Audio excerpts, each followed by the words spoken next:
If you know something that will drive a company's earnings higher, you know something that will drive the company's stock higher, sooner or later. But you can't just guess at it. You have to have some reasons, such as costs are coming down or a new product's going to be a big hit. Research is developing a company story, an idea of why earnings should go up or down. It doesn't mean sitting in the library for hours, reading SEC filings, or fiddling with a calculator. Research is exciting. It's very little math. When I owned Chrysler, it was the biggest position in my fund.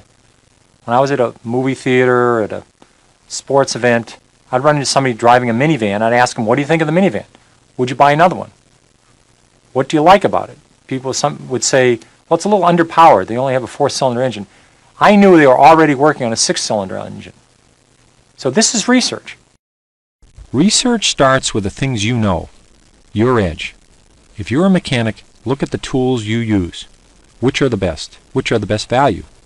Or if you're a doctor, see what new technology saves the insurer money, or software systems that reduce costs at hospitals. You probably already know a few companies quite thoroughly. The amateur investor probably can follow between 5 and 8 companies. They could lecture in these 5 or 8 companies. They know them very well. There's 10 to 15,000 public companies in the United States. There's lots more overseas. So you don't have to be experts on lots of companies. You just have to know a few very well. It's a lot of fun. It only takes a few hours a month. It's not a full-time job. I owned Dunkin' Donuts for 12 years. I think I might have talked to him once every year. The story didn't change a lot. You don't have to worry about low-cost imports coming from Korea when you own a donut company. You don't have to worry about the economy. You don't have to worry about somebody inventing a new computer chip. The story doesn't change that much. McDonald's earnings have gone up, I think, more than 80-fold over the last 30 years. The stock's gone up 100-fold.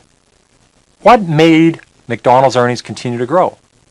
If they had just stuck with a cheap cheeseburger and a cheap hamburger at lunch, they probably would have run into earnings problems 10, 15 years ago. But they expanded their menu, they kept their costs low, they added breakfast, they went overseas. Every day they add 2 or 3 more restaurants. People thought there was no room for more McDonald's 5, 10, 15 years ago. They were wrong.